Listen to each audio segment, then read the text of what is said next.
châtrait une partie de la charrue alpine. Et après, alors, on a fait les charrues bourguignonnes. Et après, alors, il y a eu les tracteurs avec les versoirs, les charrues qui s'étaient tournées d'un côté de l'autre. Il y a eu un progrès énorme. Un progrès énorme, même dans l'agriculture. Hein. On était parti sur les surnoms des villages, des habitants des villages. Voilà, oui. Alors, demandons. Demandons. Les Sainte-Clapiers. Les Sainte-Clapiers. Les Sainte-Clapiers. Les noms des villages. Eh bien, Sainte-Clapiers. demandons les Sainte-Clapiers, pourquoi? Oui. Parce que quand tu es berger, à Demandol c'est un pays de passe, comme d'ailleurs nous, un peu ici à Castellane, il y avait des bergers, des coupeurs de lavande, il n'y a que ça qui rapportait. Nous, on avait le troisième récolte avec Brandis et tout, c'était les amandiers. Il y avait beaucoup d'amandiers ici, hein, et tu faisais des tonnes d'amandes. Hein. Nous, je sais qu'on en faisait des fois 5 tonnes, mais on ramassait quand même 10 000 kilos de fleurs de lavande. 10 000 kilos de fleurs de lavande, il faut compter que 100 kilos de fleurs, 100 kilos de fleurs te fait 1 kilo d'essence de lavande.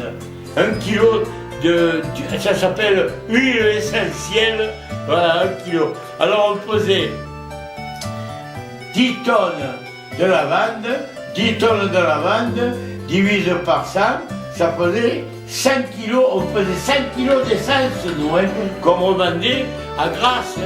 Hein. Ça permettait de vivre, hein.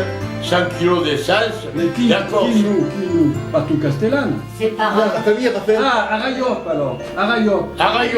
Arayo. Oui, mais on avait On plus dit de pas 100. rayon, on dit rayon. Rayo. On avait plus de 100 hectares. Et comme ça rapportait, on l'a labouré, la lavande, on l'a cultivé. Hein. On cultivait la lavande fine, Oui. comme aujourd'hui on cultive le lavandin sur le plateau de Balançon. C'est ça. On l'a cultivé parce que c'était maintenant ça ne rapporte plus. D'ailleurs, la forêt a envahi les terres et les sols maintenant ils sont. Il n'y a plus de lavande presque. Il y a plus que quelques champs de lavandin à la Baume, chez le Frédéric Domingue. Il n'y a plus. Mais autrement, il n'y a plus personne. Hein. Argence. Ouais. Argent. Ouais. Argent. Hein? Argent. Ah ouais. Argent. Il n'y en a pas de la lavande. Oui, ils en ont planté. Madame Blanc. Argent, dit monsieur, Madame Blanc. Oui. Mais, alors, les Sainte-Clapiers, Ah. de Mandol, c'est un pays de bergers. Et le berger, qu'est-ce qu'il veut? Il ne veut pas qu'il y ait des pierres. Et il veut de l'herbe. Alors, qu'est-ce qu'il faisait? Quand il voyait une pierre, un caillou, parce que l'hiver, il y a des rochers qui éclatent, il y a des pierres, il y a des éboulis. Il ramassait les pierres et il faisait des tas de pierres. En provençal, ça s'appelle l'Umonjoy, hein, dans la lague de Mistral. Et nous, on appelle ça un clapier de pierre. Et ils Sainte-Clapiers. Et pour garder les moutons, ben, ils enjambaient les tas de pierres. Tu vois, tu faisais un tas de pierres. Mais où tu avais levé la pierre, l'herbe elle poussait comme ça. Et, comment on appelle?